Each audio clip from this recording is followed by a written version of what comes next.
I want to be on TV, right? That's like everyone's goal. They want to be on TV. They want to be featured. They want to reach more people.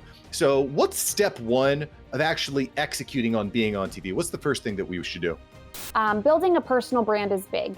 It didn't used to be, but it is now. Especially when we talk about podcasting. I love podcasts. I have my own at Become a Media Maven, and I started it after seeing the positive effects of being a guest on podcasts. I would be a guest on a podcast and people would email me. They would want to work with me. That's because they got to know, like, and trust me. And when people get to know, like, and trust you, they want to purchase your service. They want to purchase your product.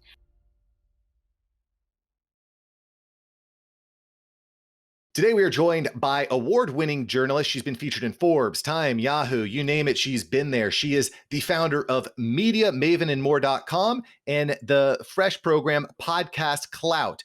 And she's here today to help us get media and press without spending on her ads. Christina Nicholson, welcome to the show.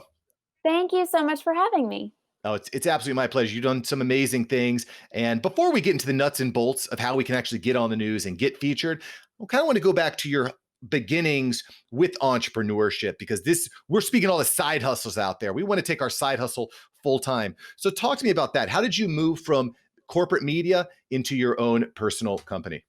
Yeah, well, I side hustled for a long time. So my background is in TV. I was a reporter and anchor for about 10 years. My last station was the NBC station in the Miami-Fort Lauderdale market. And when you work in an industry like TV news, it's very competitive. There are a lot of strict rules. Like, I couldn't even wear my hair in a ponytail unless I was standing in a hurricane. Like, lots of limitations. So you're not exactly allowed to have a side hustle, but people do it. I mean, we all know the benefits of it, or else we wouldn't be listening to your show right now, Mark. So I did need a flexible schedule. I got a job at a PR agency, and I worked there for 6 months before leaving to go full time with my side hustle. So I would say that I side hustled probably 8 months before leaving. And when I say I side hustled, what I mean is when I went to work at that PR agency, I was a publicist. Well, I didn't only help those clients at the agency, but I was promoting myself as an expert in my industry on LinkedIn. I would look for people hiring publicists on Upwork. And these are usually super small businesses who don't have a budget to hire an agency. And because I was just starting out, I was willing to take whatever job that I could get. So I would, just to give you an idea, the industry average, it's probably higher now. I looked this up a year or two ago, for a PR agency is $6,000 a month. I was doing the work of an agency for people for $1,500 a month because I wanted to make my own schedule. I wanted to be my own boss. I wanted to build my side hustle so I could leave my full-time job. So I worked like crazy for 8 months. I worked before work on the side hustle. During work, I worked on the full-time job. And then after work, I worked on the side hustle. And then on the weekends, I worked on the side hustle.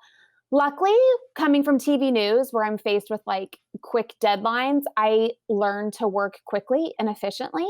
I'm very mindful of how I spend my time. So it was more a work smarter than work harder type of thing, building the side hustle.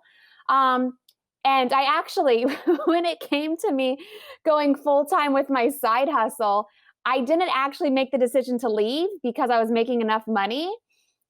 My big mouth just kind of got me in trouble, and I kind of lost it on my boss because he wasn't a good boss.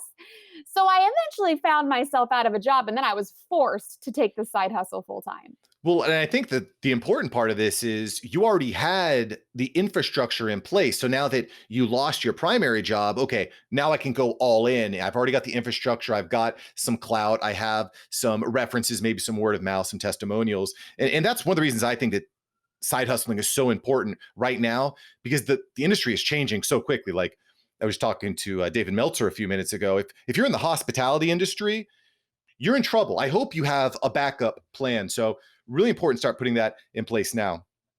So in the other thing I think is smart that you've done, Christina, and forgive me if I'm wrong, is you were actually working and building a side hustle based on your previous experience, right? Yeah, exactly.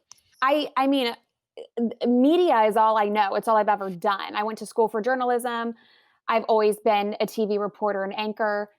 And the reason I got into PR after news is because I was pitched all day, every day by so many publicists and PR agencies. And it was just like very clear they never worked in the news. Like they didn't know what we did all day, every day. And it was very clear in their media pitches. So then that's why I got into PR. So I don't do things traditionally. Like we don't write press releases for people. That's very 1990. We look at PR through the lens of the media as people who are active on social media. You know, we're big on practicing what we preach. So I just said, hey, listen, what I do for myself, we will do for you. Like what I did in news, we'll show you the other side of that. So I think it's important that people don't look at, don't reinvent the wheel. Don't make it harder than it needs to be.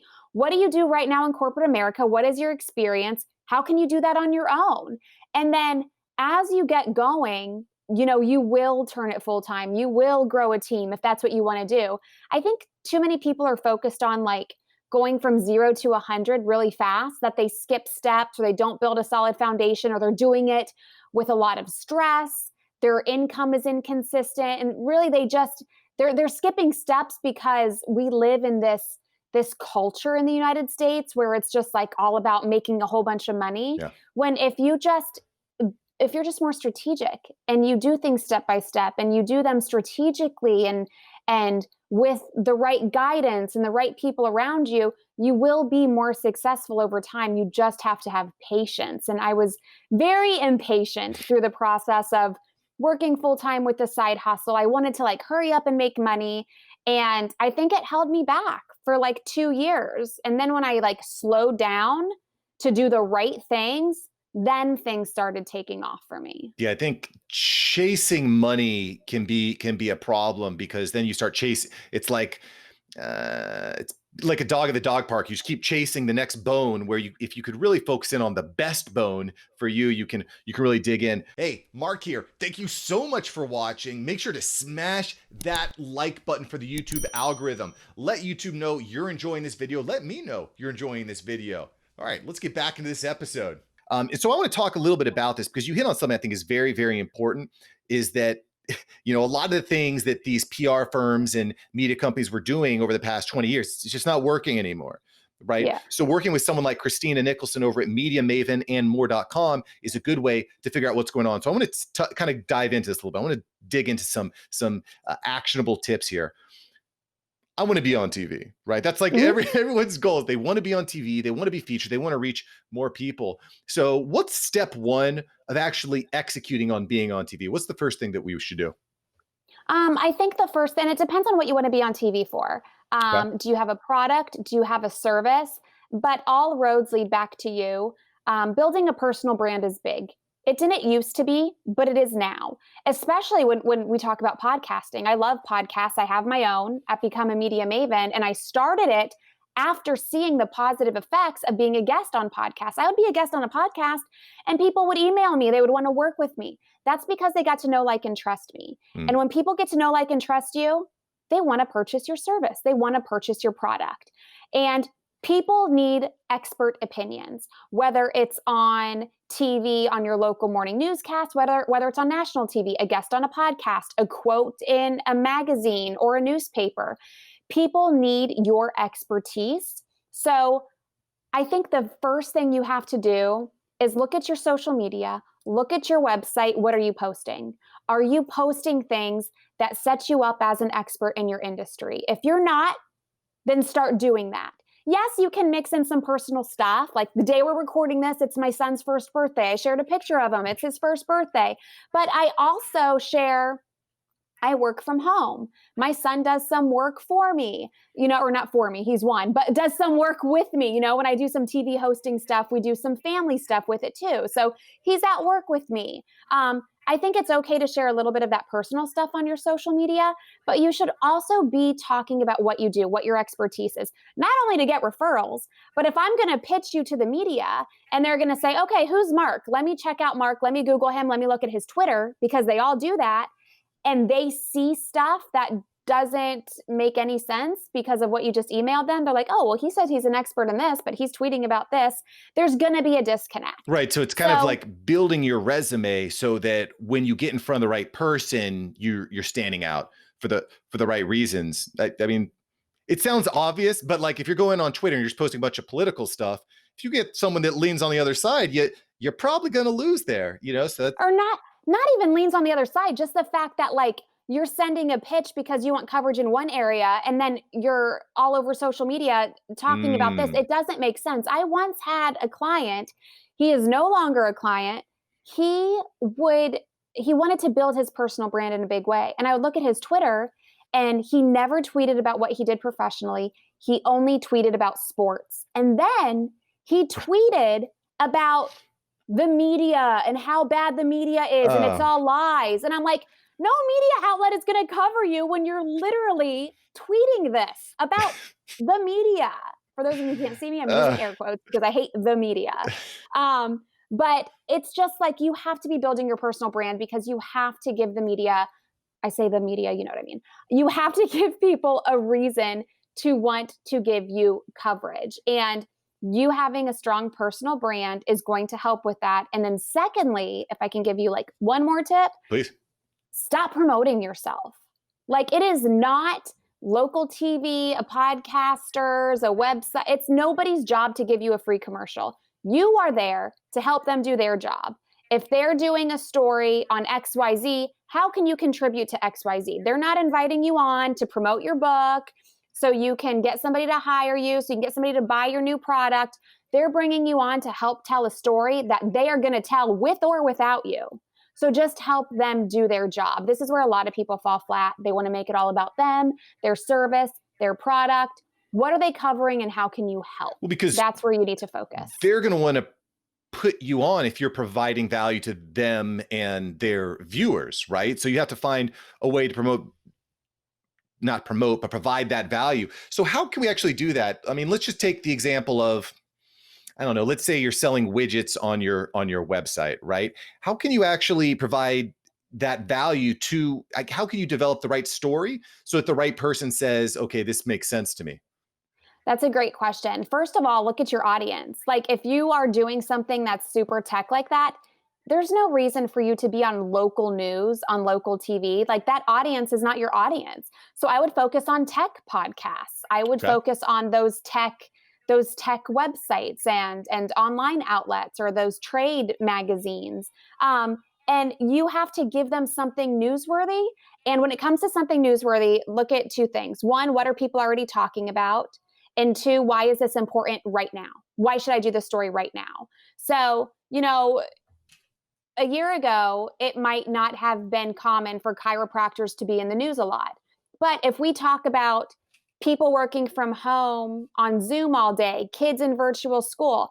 Right now, I'm sitting on the floor in my closet to talk to you. Obviously, that opens the doors for a chiropractor to come in and talk about how to keep your back healthy if you're working from home, 5 exercises your kids could do at home if they're in virtual school. If you need to make an office at home during the coronavirus, here are some things to keep in mind. So those are examples of now topics. People are already talking about this stuff now, and you are just making yourself relevant and helping them do their job. So look at the calendar. What's happening now? Look at the news. What's happening now? And how can you insert your expertise, your product, or your service in a helpful and non-promotional way? Because the promotion comes by default.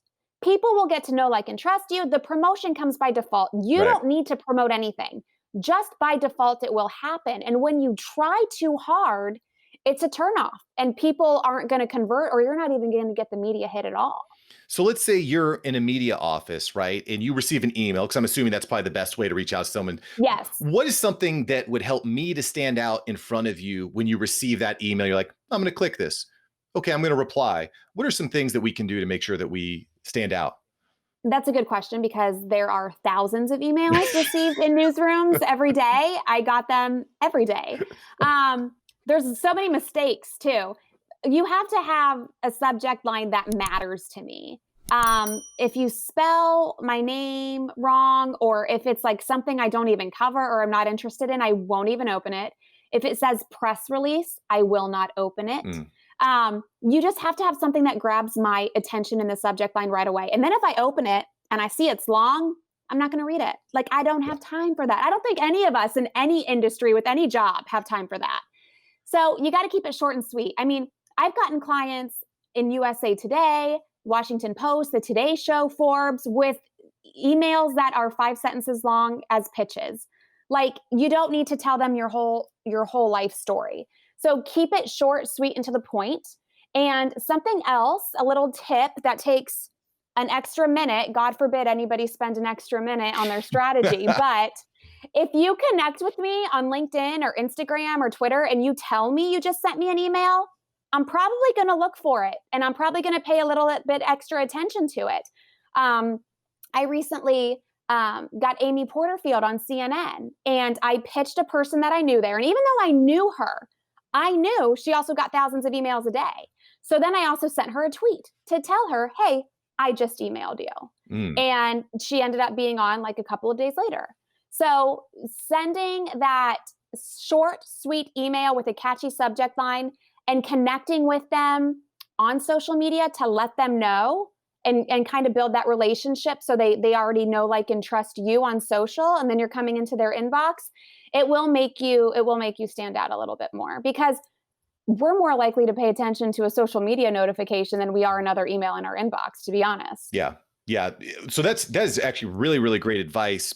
Just as a, from a personal anecdote, if you would, sometimes I'll reach out to someone on, let's say, Instagram, and they have 500,000 followers on Instagram. The chances of them actually opening that, unlikely. They're probably not going to see your DM, but you might be able to find them. Maybe they do a YouTube live stream, right? I'll give you a perfect example. Evan Carmichael, over 3 million followers on YouTube. He just started a new YouTube channel that is brand new. It's got like 1,000 followers, and he does a live stream a few times a week. I'm able to get direct access to him by finding him somewhere where there's not as much competition, right? Because in a world where everyone's on Twitter, Instagram, email, they're all over the place, you can find where they're somewhat open and say, hey, I just sent you an email, check it out. Great tip here from Christina Nicholson from Media Maven and more.com. Go check her out. So you also hit on something else here, Christina, that I want to kind of dive into: podcasting. You just launched podcastclout.com. Why is it so attractive and important for us to get onto podcast? Why is that important? Yeah. So Podcast Clout, basically, it was created by a publicist for other publicists. There are thought leaders who use it as well, because you act like your own publicist as a thought leader if you don't have an agency. And like I said, I was on podcasts for years before I started my own. And when I was on podcasts, I saw a quicker ROI. Like, people automatically just wanted to work with me because they didn't only hear the things that I was talking about, but they also got to know me through my voice, my inflection, my style. So it's just a different listener as well. People who listen to podcasts actually take the time to pick up their phone and scroll through the app, click on it, and listen. It's very different from having the TV on in the background. It's very different from just scrolling on social. They are listening with intent. They're more likely to invest in themselves, whether that be personally or professionally. So after I personally saw business growth and revenue by being a guest on podcast, I was like, okay, we got to do this for our clients. We got to get more clients on podcasts. But there's over 1 million podcasts out there. About half of them are inactive, meaning somebody started it and then they stopped it. So it was impossible to find. So what Podcast Cloud is, it basically just automates all of that research. We only put the top few hundred podcasts in each category in Podcast Cloud. So instead of 1 million podcasts, there's 20,000. It's the top 250 in each category in Apple Podcasts. And you can search by category, you can search by keyword, and you build your podcast pitch list. You get all of the information you need to pitch to be a guest. It really is just a time saver. There are databases and software like this that exist for people in public relations, but they only focus on traditional media. It's magazines, newspapers, TV. And the people that are behind these outlets, they're business people and they're tech people. They're not PR people. So that's why I created it. It's something that I use for myself and then my team uses. And then it's like, well, let's just share it with everybody else now. Yeah, no, I mean, I think it makes a lot of sense. That's one of the reasons why I'm so big into video podcasting now, is because you can get a lot more attention from people, because it just blows my mind some of the places that people are spending their ad budget. It just doesn't make any sense. I'll give you a perfect example.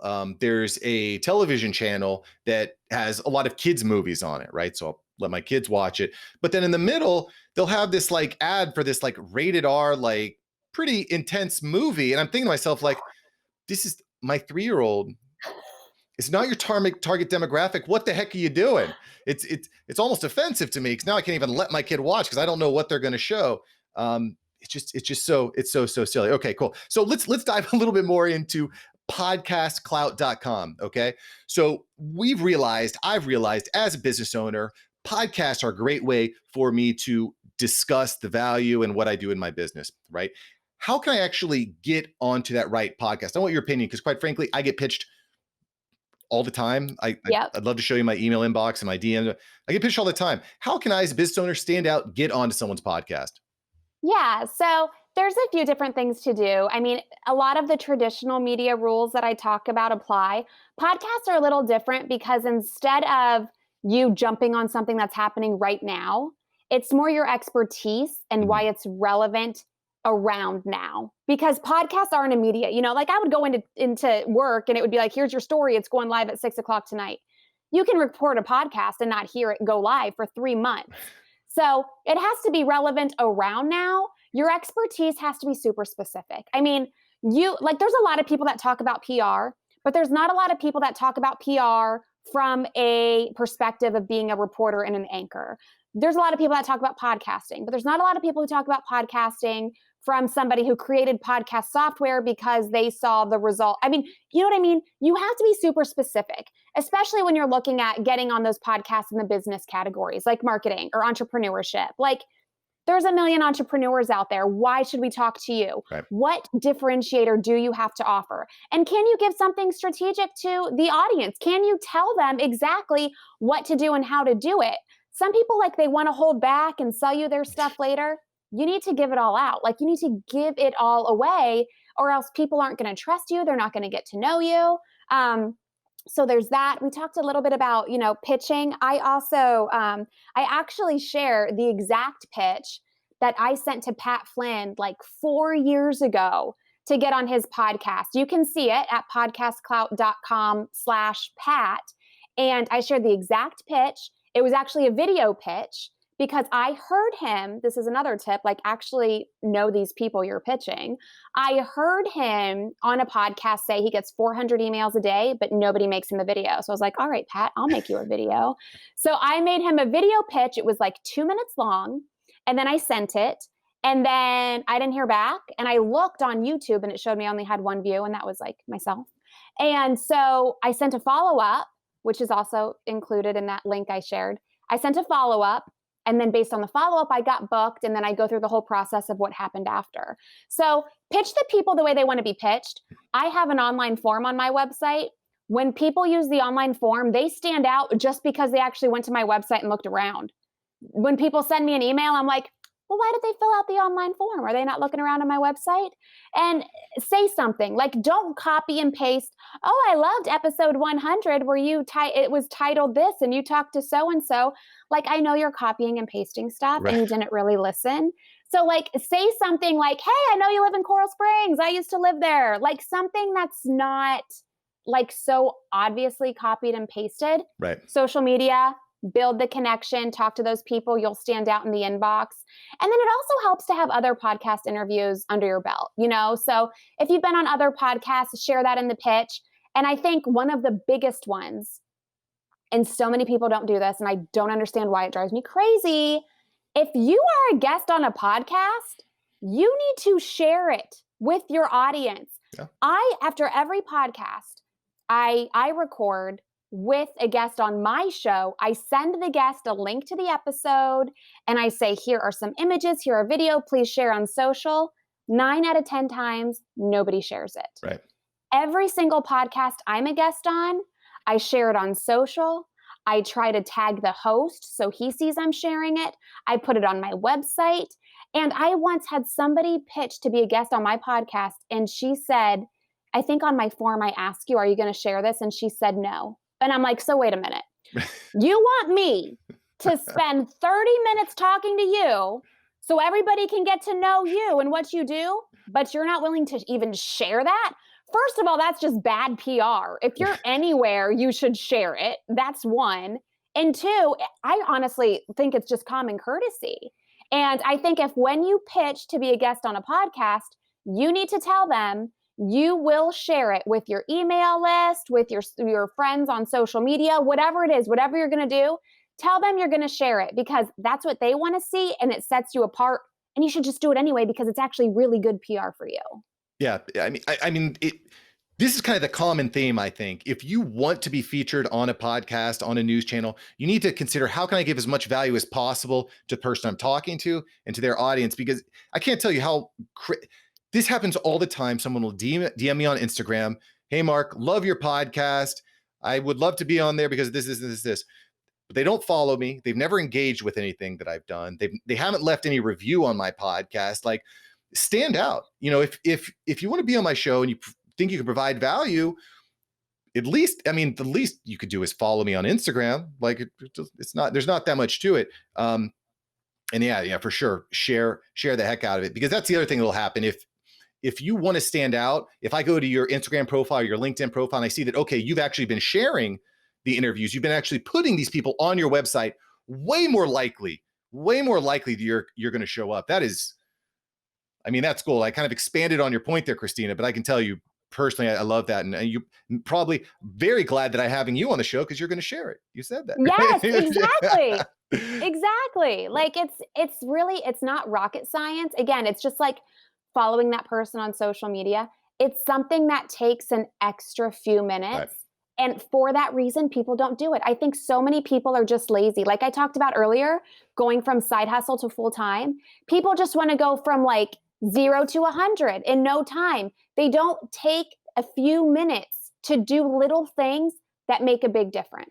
It reminds me of that classic Aesop fable where the tortoise and the hare, Yes. Haven't we learned anything, guys?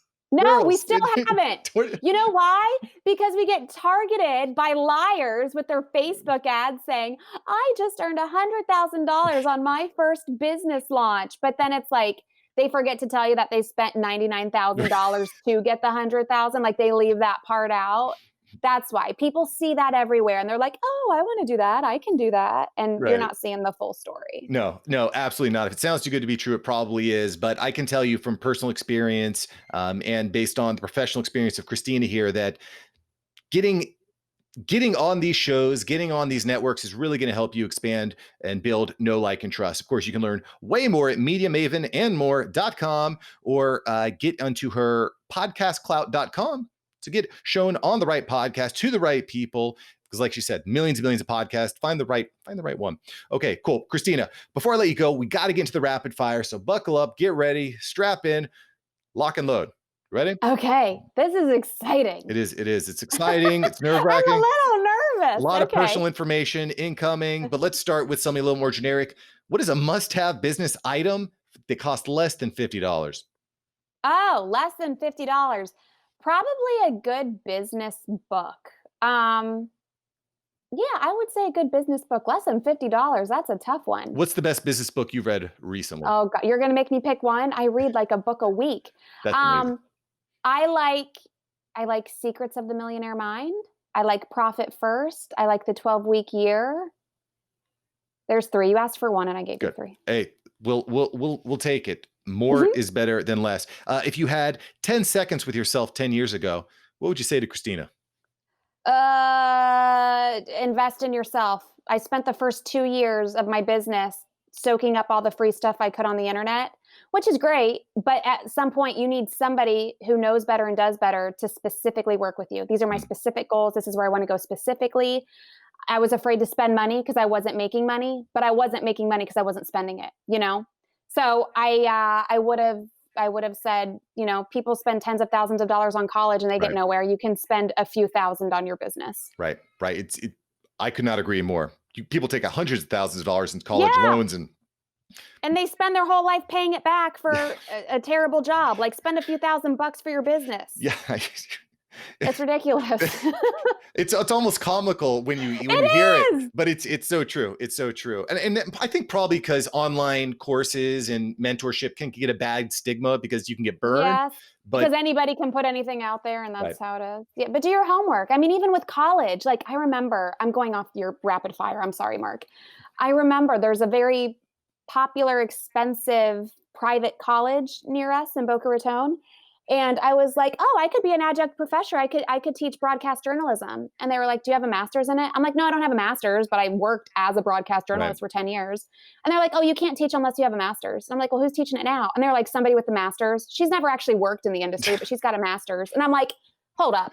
You have people paying $40,000 a year to learn broadcast journalism from somebody who has never even worked as a broadcast journalist?" After that, I was like, "Higher education, you are a joke. I've lost all hope." It's unbelievable. Like the amount you learn by actually living and breathing it is so. Yeah. I took years and years of Spanish in elementary and high school. I Uh-huh. learned like a couple words. 6 months in a restaurant, and I would go to Mexico. I'm telling you, That's amazing. I love that. yeah, That's true though. It's true. yeah. I mean, you got to live it. You got to live it. I mean, yeah.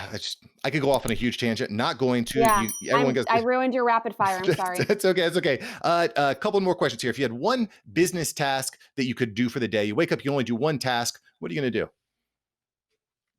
Create content. Take pretty pictures and pretty videos. Love it. If you only have one social media app on your phone, what app would you have? They all serve so many different functions. Instagram, because it's more fun. Okay. And final question here. If you had a billboard message that could reach millions and millions of people out there, what would you put on your billboard, Christina? It would probably have a bad word, so that wouldn't be allowed.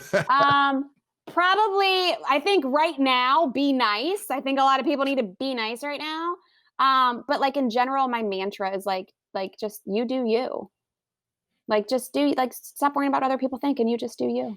I love that. I love that. Christina said it. I agree with it. Christina Nicholson, thanks so much. Thank you, Mark. That was fun. Thank you so much for watching. I'm glad you enjoyed this episode. I've got several other episodes right here for you. Smash one of these videos to make sure that you don't miss out on the tips, tools, and tactics of industry experts. Let's take that side hustle full time. Smash one of these links.